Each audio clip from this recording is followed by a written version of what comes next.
Okay. All right, good to go? Yep. Okay.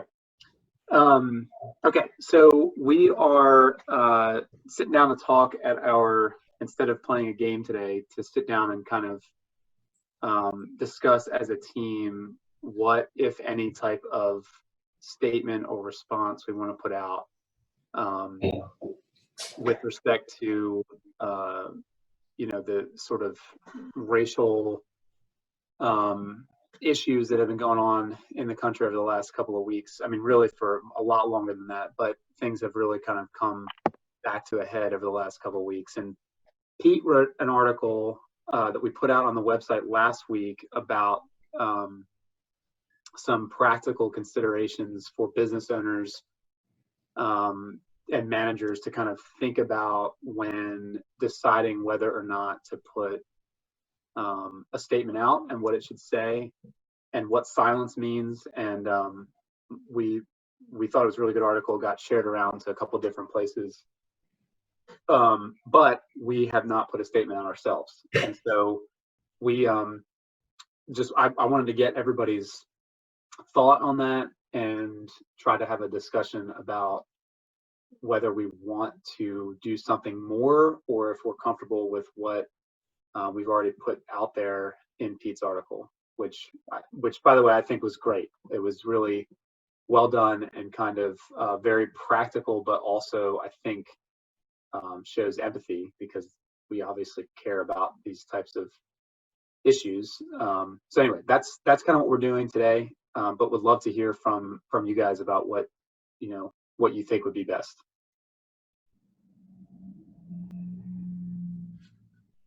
So this isn't the first discussion. We kind of meet often virtually. And one of the things we discussed last week that we weren't recording kind of led to a conversation that we all felt might be helpful to demonstrate, and basically leading by example in terms of how to have these conversations amongst colleagues and friends and professionals. So we're hoping this can kind of serve as a template of sorts. But that said, our viewpoints all vary. We come from different perspectives and backgrounds, and I think that's one of the things that makes us a great team. But we might run into conflict today. We might say some things that offend each other. But at the end of the day, as lawyers and as men and women, we seek first to understand. So that's kind of the framework for everything said and heard. I, as the resident African-American Black man, I'm always wary of tokenism and kind of the prop role that can happen in times like this. But we're all a team and kind of mindful that I'm not the only voice here. And it is helpful to hear from allies and people with different viewpoints altogether in an effort to bridge some divides and come to a better understanding of what's going on. So there isn't a moderator. I'm not that guy. This is literally a round table discussion. Everyone's gonna share their own thoughts in their own heart. As for me, this has kind of, as Jesse said, it's not just been a couple weeks of outrage or turmoil, but it has boiled over in a way that our clients and other businesses are prompted to respond in some way, shape, or form. Yeah.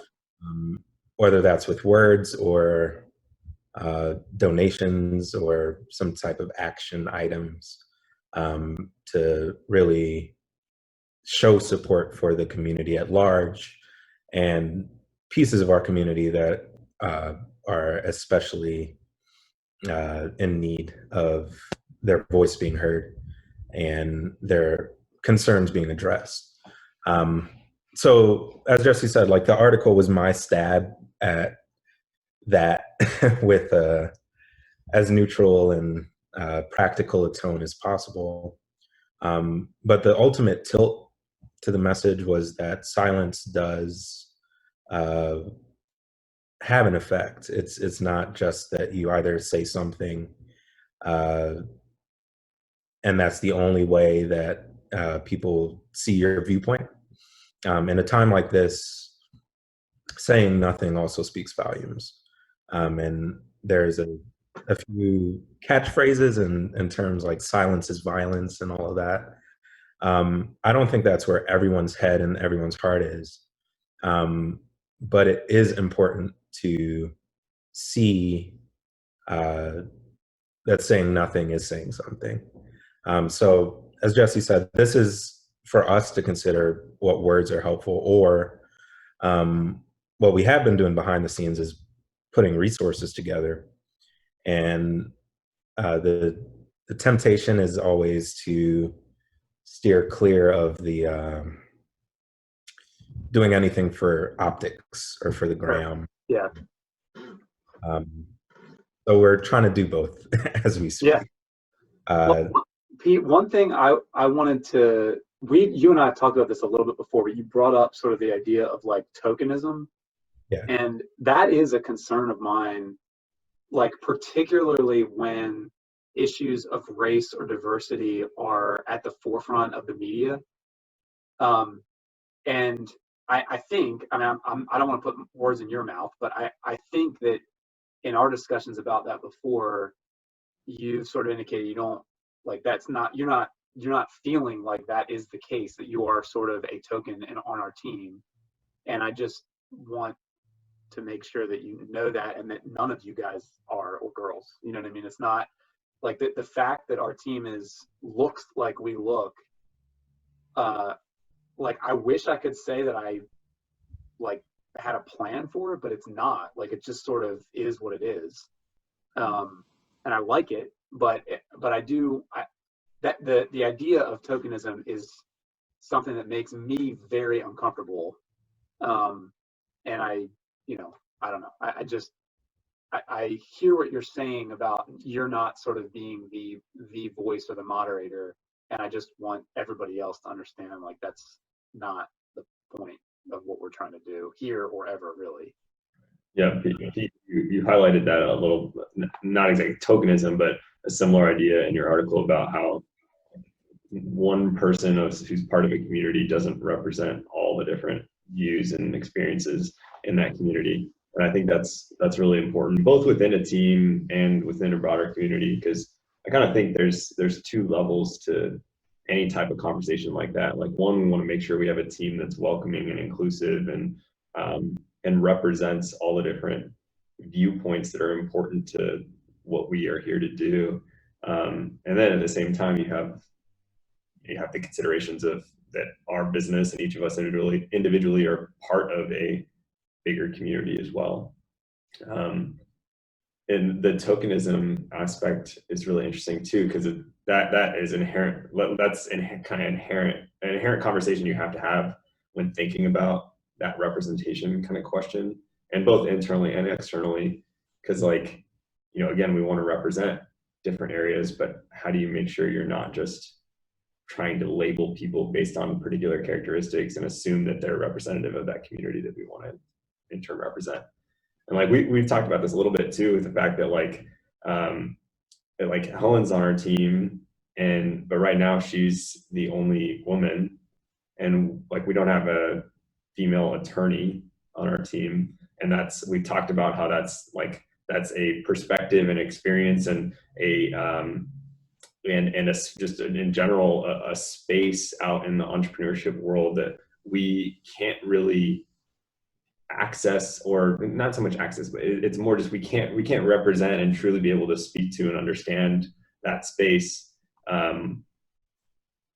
as well as a female attorney might be able to.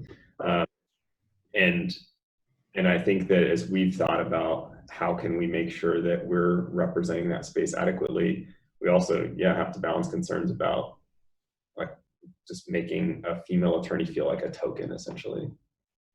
Yeah. So I've been in a position where I've had to put a lot of thought into what I want from an organization when it comes to diversity and inclusion. Almost every law firm has a blurb on their website or some ethos or some mantra about equal opportunity hiring, at least because they have to. But beyond that, the value, I think the real defining characteristic from a corporate culture standpoint is whether that diversity genuinely includes inclusion. Right. That inclusion piece being promotion, being involvement with clients that don't look like you do, Right. don't have that background. So um, it's an interesting kind of ebb and flow to where, as Sean mentioned, like you do want representation across the board, but what you don't want is for anyone to feel like that's kind of their only space. Or Right. their, um, that's they are part of the organization in order to represent that space. That's not the goal. yeah. And there's always this like Venn diagram of concentric circles that you're part of this thing, overlapping. Me being a Black male attorney, those are three different worlds sometimes. And I always try to be mindful to frame conversations in a way where I'm not just a monolith in any one of those senses. So like Sean mentioned, like I do not represent every Black perspective. I can't embody that. I don't have enough personalities to do so. So I approach things from my own experience and perspective, the backdrop that I'm obviously a Black man. The name confuses some people from time to time, but that's just a Caribbean thing. But ultimately, like what I appreciate about this firm, and I'm not saying it for publicity's sake, is that it's honestly a place where your work kind of speaks for you. Even the clients I have, I've been pleasantly surprised being in the South of all places to where it's not a topic as much as you'd think. And it's come up lately more, but in a way I appreciate. So it's the whole, as society kind of shifts toward an ethos of equality, there are some things that have to be undone and dismantled. So part of that, and I'm not going to make this a political discussion too much, but to see traction and people understanding that issues are not usually not interpersonal. So it's not that I have problems with any one person or client, but they tend to be much more systematic and something that's unconscious in terms of bias, usually. So for folk to come around to that understanding, and some touchy topics like white privilege, white guilt, white fragility, like all of these things are not easy pills to swallow, because from an individual standpoint, you don't really see all the machinations that are contributing to what's happening every day around you. Yeah. So just to have people realize that they can be part of kind of undoing that work and dismantling systems, for lack of better terms, in order to put something better in place and something fairer.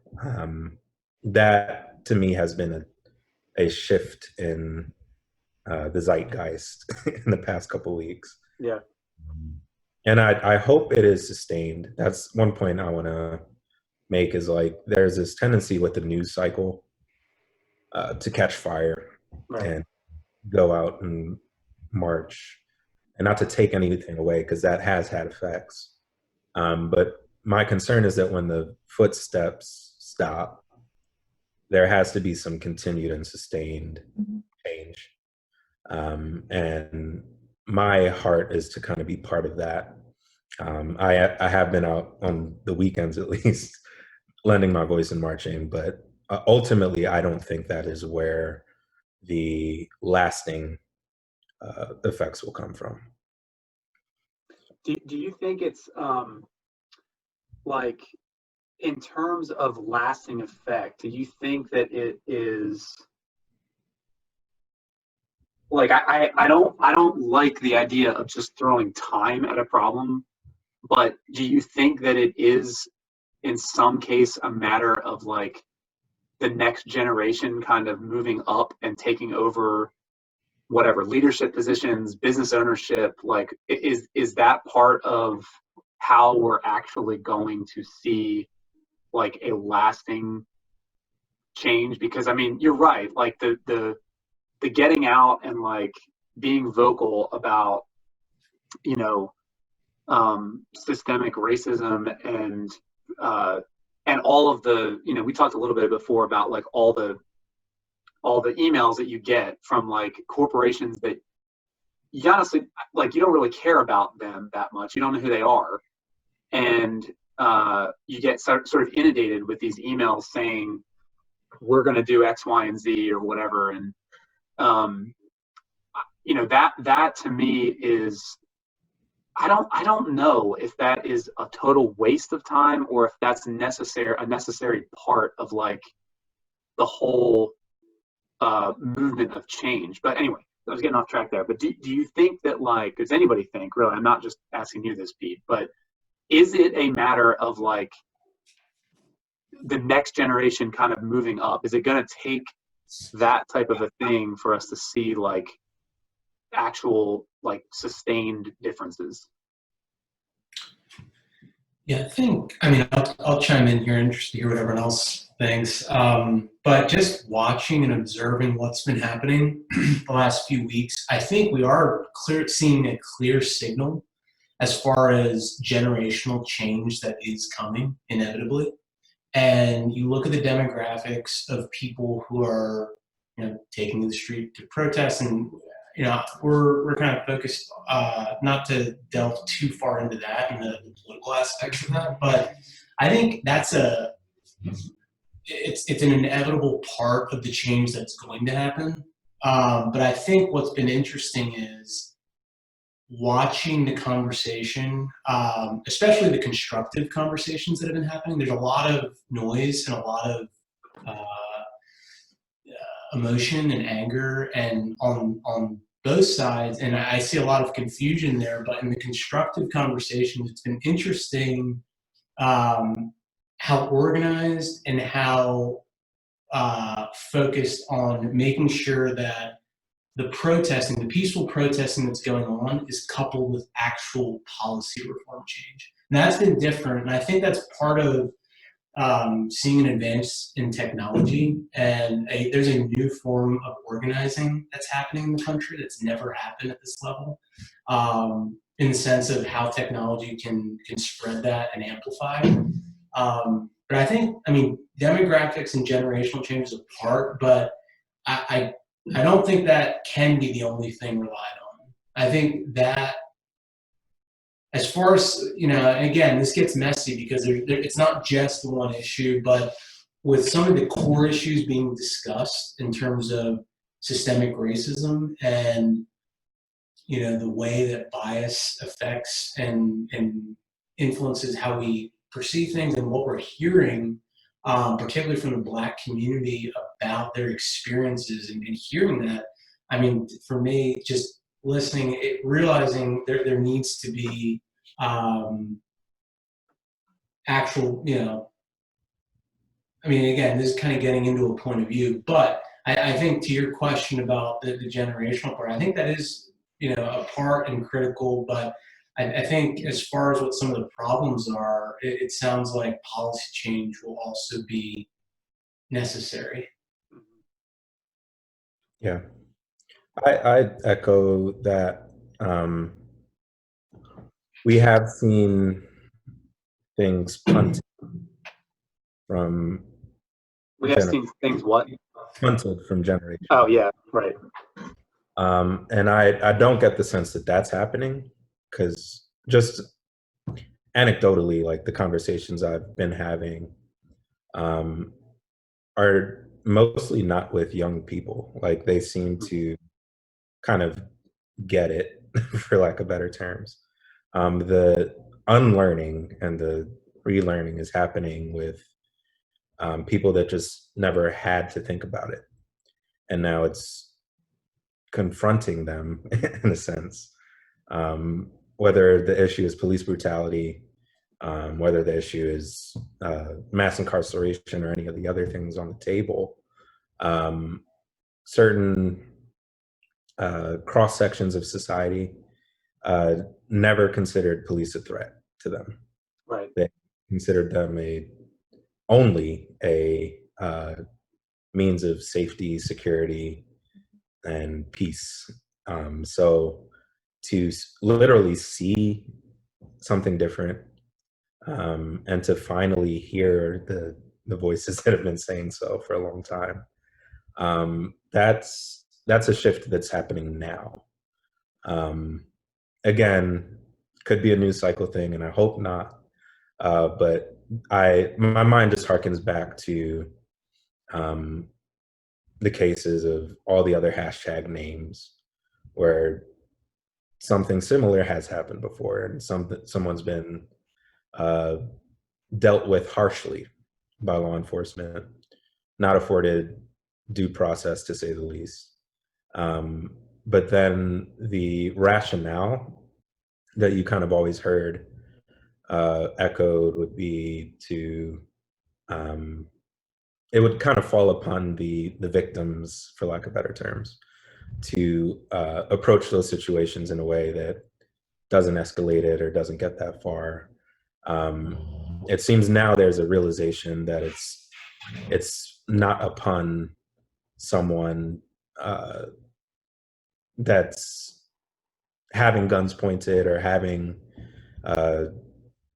being subjected to disrespect by law enforcement. It's not upon them to shift the situation or shift the narrative. Instead, I think people are seeing the power as mishandled. And that to me is important, just from a dignity and respect standpoint. Right. Like, no one wants to be talked down to or mistreated. And if that were the framework for every encounter with law enforcement, especially, but like baristas and people in other lines of work, dignity and respect kind of go really far for interpersonal contact. So I think that's happening now. People are not seeing cops as like an infallible authority. Right. And it's the conversations happening beyond policing, which I also think is important. So all of these statements and donations from companies, I'm hoping that, again, reverberates beyond the now in a way that actually sustains change. Well, I don't, speaking of going back to kind of statements that I've gotten into my inbox, I don't remember that really happening like over the last couple of years when we've had, back to back to back, like police race issues. I don't, maybe it did, but I don't remember like all these companies coming out and saying something about it. Even though it was definitely on social media, and there were even, even protests sometimes, and other types of like discussion going on. Yeah. Does anybody else remember that? No, I can say, I mean, this is a definitive watershed moment in that sense. I mean, just the, and yeah, I mean, the hashtag Black Lives Matter was considered something, I mean, a company would not ever consider, and this is, not that I'm an expert, but I just remember when things were playing out and just observing, but that was something you would not touch from a company standpoint. And there was no, and that has really stuck out this time. It's just without unflinching, and probably because of just the visceral, gut wrenching effect of seeing what happened on camera.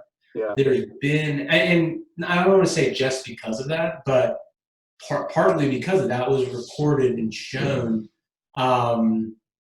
I think it ushered in a different level of openness and and that's what I kept, really saw in the conversation, especially on social media, was just embracing listening. And I think companies took that and then quickly rallied around, this isn't about a political movement. This is about a community saying, we've had enough and this stuff keeps happening. And and that's where I think there was an opening on the corporate side to say, hey, this isn't political, this is a racial issue, and we are okay taking a hard stand on that. And maybe some did have more nuance. They wanted to get into, they want to look at the actual organization, Black Lives Matter, and they want to look at where their political contributions are going, and they have objections, and maybe they don't disagree with this overarching issue that that a community is under duress, but they might not agree with that, but they do agree with we're standing against racial injustice. And I think that's part of why there's been a sharpening and a focus of saying we're going to speak up and use our voice because this isn't a political issue anymore, even though I think a lot of the country still is engaging in it as a political issue only. Right. Yeah. I think a lot of it, at least from my perspective, what I see in the shift is just in terms of value, and like for whatever reason, I think there's a lot of different reasons companies are doing these different things they're doing, but it all comes back to just maybe finally shifting towards a realization and an understanding that there's value in addressing these issues.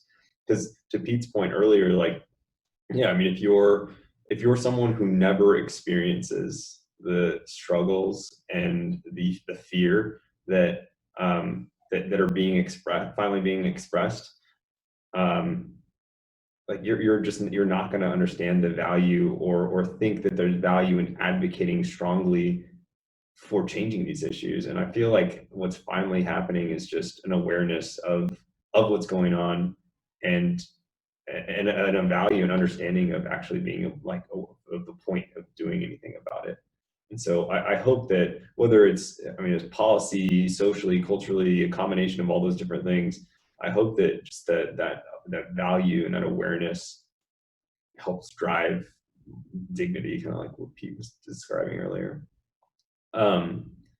There was one thing I wanted to bring up, and Helen, if you're not comfortable sharing, you absolutely don't have to, but again, this is all from my perspective, but one thing that I think is missing from a lot of discussions about diversity, and obviously certain issues affect people of different races in different ways, but I feel like one thing that's missing a lot of times is the struggles and the challenges from a diversity perspective that Asian Americans experience in this country.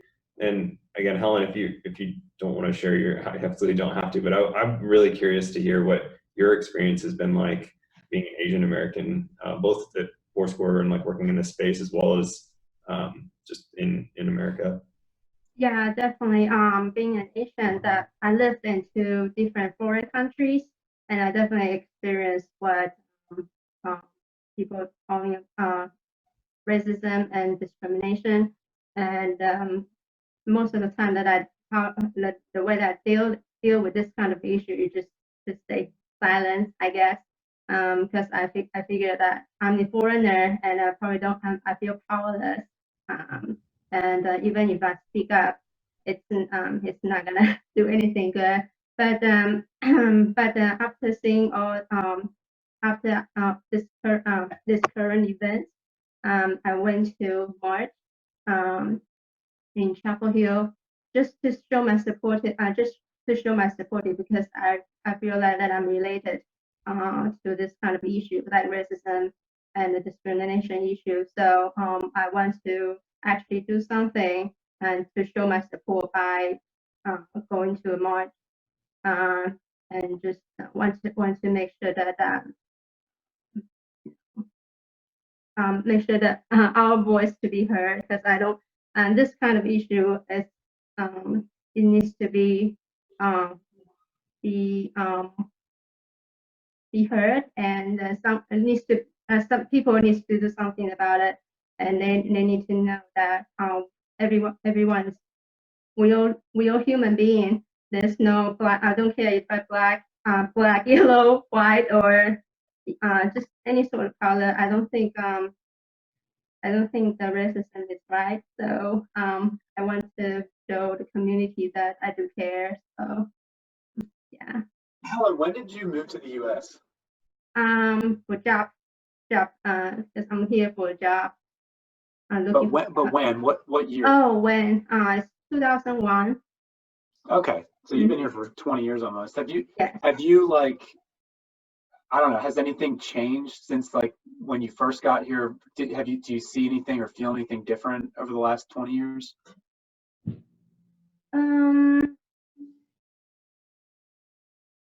Feel like people accepting the Asian people.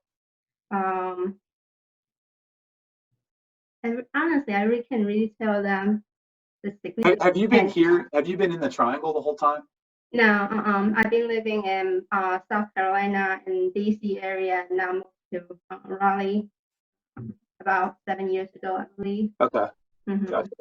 Yeah, Helen, your comment about not always feeling like or not feeling like you have a voice in the issues that are affecting you. Yeah, I guess because I know that I'm not native born American, so I feel like even though if I want to say something, they don't really care. Right. Yeah, I've definitely heard other folks, particularly other immigrants as well, say similar things that they don't feel like they have a lot of voice in a lot of. So I appreciate you sharing that. Yeah. One thing I feel it's important to touch on is like we don't have answers yet. A lot of this conversation is about like values and understanding. But one important thing is that I don't think you need a strong command on solutions or even the problems so much as you just need a heart and kind of a curiosity about them. That to me goes far. Just like, I mean, one analogy I often use is that I expected a lot more know-how coming out of law school than I got. But what I did get is learn how. And that's one thing as people in this industry and field, if we don't know something, there are tons of resources to find it out. The kind of determining factor in taking your time to do it is whether you care enough to do so. Right. I think what this past few weeks has done is kind of cross that threshold to where it's in front of people's faces. Business people that didn't think they'd have to think about society and racism have to now. But the thing I want to be understood is that you don't need a complete understanding in order to show support or move things forward. Even me having been in a position where I've had to learn for years now, I'm still trying to strategize and come up with different ways to help. And I think if we all do that in our own spaces, us as lawyers, business lawyers, there are certain things we can do that others can't. People in healthcare can do things that we can't. So I think just looking for opportunities in your space to first of all do the learning, take the time, but also not feel like everything is on your shoulders to do. So That's a good point. And I definitely feel blessed. Like I've been working for 10 plus years, and all the companies that I've been working for has been like they don't treat me differently. They treat me just like American, you know. So I feel really blessed to work with all the companies that I've worked for, and also for business law. Yeah, really appreciate the acceptance and treating me equally. Yeah, well, To me. that's that is good to hear. And I'm sure that progress is being made, but I don't know, Pete, what you just said about not having all the answers and not having a solution is honestly, like, it's kind of a microcosm of this conversation. Like, we have not gotten anywhere on whether or not we're going to put a statement out or what it should say, if we should. But I think that's, you know, that's okay. Like, we can keep talking about this. And I actually would like to do this again. I think that doing this every week is probably too heavy, but this is a good time. Like, we've been for the last 3 months now, pretty much every Thursday at noon, we've been like goofing around on House Party or some kind of trivia game or something. And I think maybe we should just kind of keep doing that, but take 1 or 2 weeks a month and just have a deeper conversation. It doesn't even necessarily always have to be about this, but I don't know. I think this is valuable. I like having these conversations because I feel like it makes it easier to talk about this stuff.